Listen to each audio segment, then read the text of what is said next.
الحمد لله رب العالمين حمدا كثيرا مباركا فيه كما ينبغي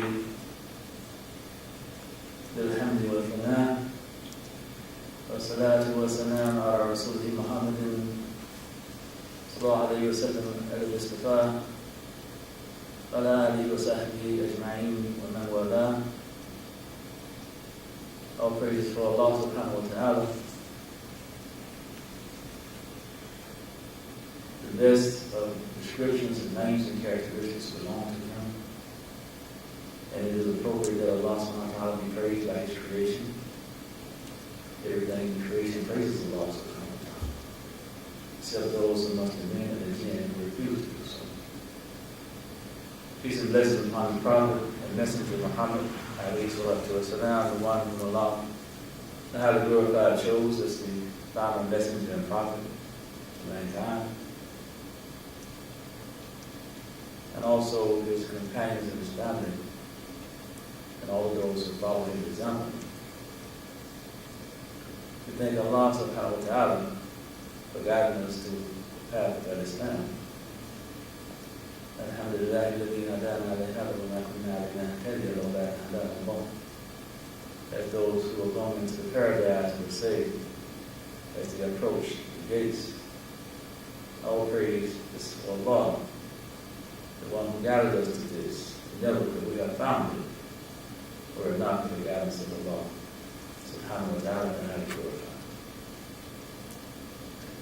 When we talk about Allah subhanahu wa ta'ala, just to mention His name is an honor, a name that He gives us in His revelation.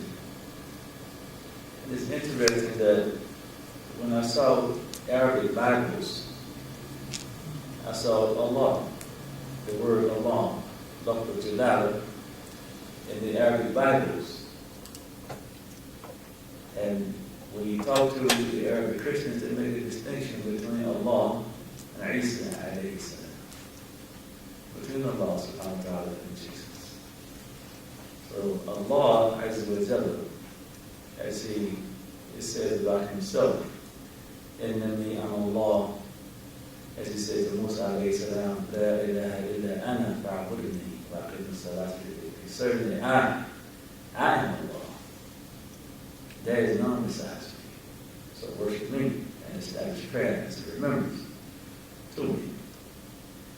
So in talking about the greatness of Allah subhanahu wa ta'ala, first of all, we distinguish Him from His creation, and that He is the creator, and everything else besides Allah Jalla Jalaluhu is created. Everything else besides Allah is created. And the creation itself is a divine process by which Allah subhanahu wa ta'ala, as He says in the Quran, that the affair of Allah subhanahu wa ta'ala is such that when He wills a thing, He just simply says, be, and it is. So Allah alone is the one who causes things to come into existence when it did not exist before. Everything in the creation is a consequence, a result and a product of a process, a consequence of an action. But Allah Tabaraka wa Ta'ala is not the consequence of anything. He is not the result or the product of anything. Allah is the only existence that always has existed and always will exist. He is the only existence that is absolute, and He is the absolute reality. And everything, the reality of everything else is contingent upon the reality of Allah subhanahu wa ta'ala.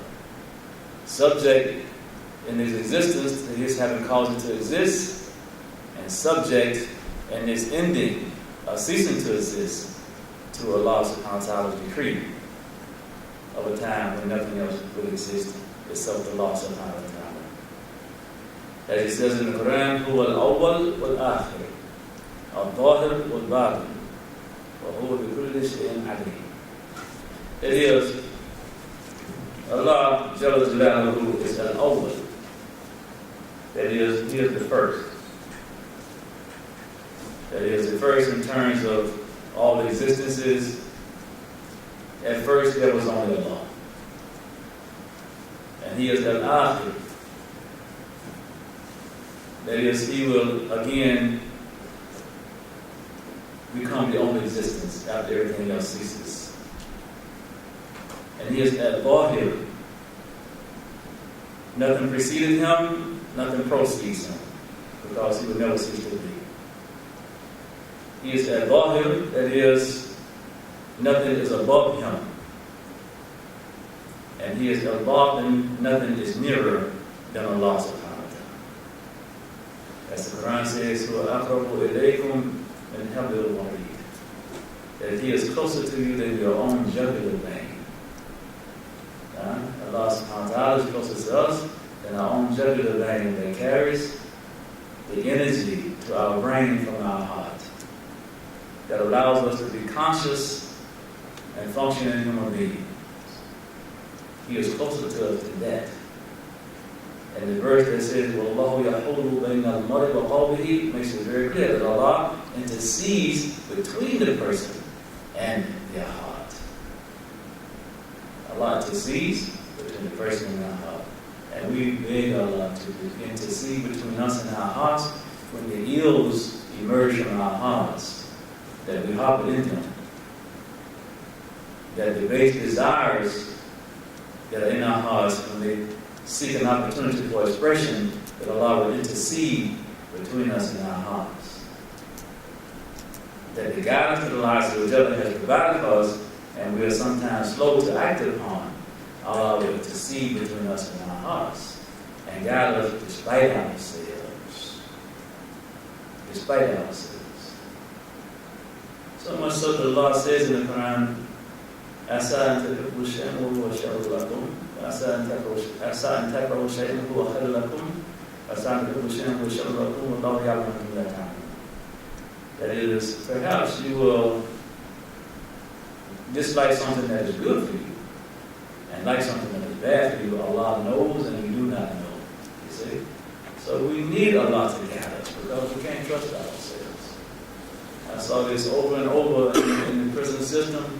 So many times, the best plans, the best contrivances, the best schemes that people had, took them out of circulation for the rest of their life. Either by death or by prison. The best plans. The one that was going to set them up for life, it did. But not the life that they thought. You see? So despite ourselves, we ask Allah subhanahu wa ta'ala to intercede between us and those things that cause us to err and to go astray.